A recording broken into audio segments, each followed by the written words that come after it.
Hi, it's Eddie Morales from the 340th UFT Student Services section. Wanted to discuss integrated lodging program. I'm sure you've seen emails regarding this. We've been sending out a lot of email blasts about this. Colonel Mitchell has sent out to LNOs a lot of information, but we just want to show you where to look for the information and discuss it just a little bit. So if we actually Google integrated lodging program, this is the website that's going to come up.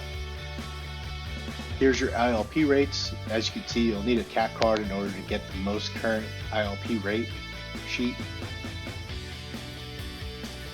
So if we were to look at the rate sheet right now, what this is and what FM brought to our attention was historically what we've always thought was if we stayed off base, we didn't have a non-A, we would actually just get reimbursed what the on-base rate would charge us. So for instance, Randolph, they actually did charge us, when you were at Impro, you were charged $114. But as you can see, if you were actually staying at Randolph, come TDY over here, and you chose to stay off base, didn't receive a non-A, you wouldn't be reimbursed the $114 per night. You'd actually be reimbursed a lower $96 per night. So that cost, obviously over time for a long duration TDY, is going to add up and going to eat into what you would have assumed you would have gotten or expected.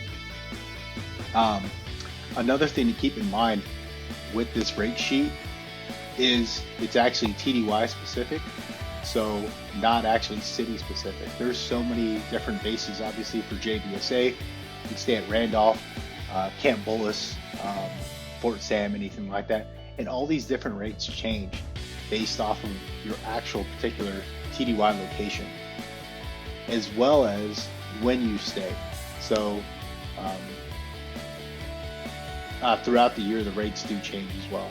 So keep that in mind as well as you're selecting somewhere or making your lodging decisions, especially with respect to not having a non-availability sheet.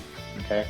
Also, another reminder is when you do decide to stay off base and you don't have a non-A, you're going to get the lower per diem rate that you would have received on base. So you're going to get $22.40 for the most part. Most TDY locations could be lower just depending on it, but for the most part, it's $22.40.